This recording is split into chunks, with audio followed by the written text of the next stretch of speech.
नमस्कार। शुद्र विप्लव वीडियोस को लेकर लगातार फ़ोन आ रहे हैं और दो बातें पूछी जा रही हैं। पहला कि मैं वर्तमान सरकार के विरोध में इतना मुखर क्यों हूँ, तो मेरा सीधा सा जवाब है कि वो सरकार में हैं, इसलिए मैं उनकी चर्चा कर रहा हूँ, अन्यथा मैं उनकी चर्चा भी नहीं करता। और दूसरी बात, सरकार की नीतियों और कार्यक्रमों का नीतिगत विरोध करना मेरा संवैधानिक अधिकार है। और संविधान से याद आया, बात बात में बाबा साहब अम्बेडकर और संविधान की कस्में खाने वाली तमाम राजनीतिक पार्टियां और सरकारें संविधान का कितना सम्मान करती हैं, वह दो उदाहरण से स्पष्ट हो जाएगा।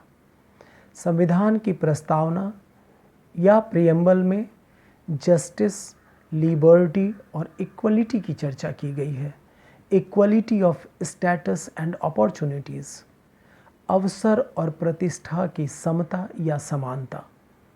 और स्थिति यह है कि मनरेगा के मज़दूर को एक दिन की दिहाड़ी मिलती है 200 रुपये और साल में 100 दिनों के काम की गारंटी है, अर्थात सालाना 20,000 रुपये।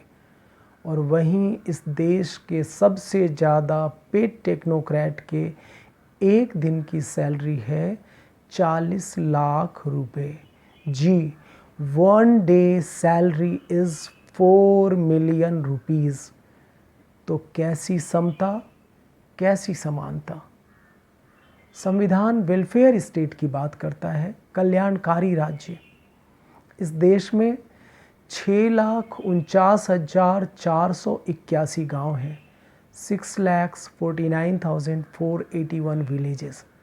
और प्राइमरी हेल्थ सेंटर्स की संख्या है 25,650, यानी कि एवरेज 25 गांवों पर एक प्राइमरी हेल्थ सेंटर।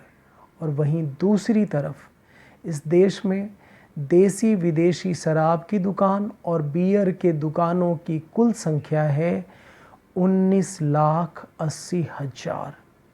मतलब ऑन एवरेज एक गांव पर 3 शराब की दुकान। तो संविधान का कैसा सम्मान, जनता का कैसा कल्याण।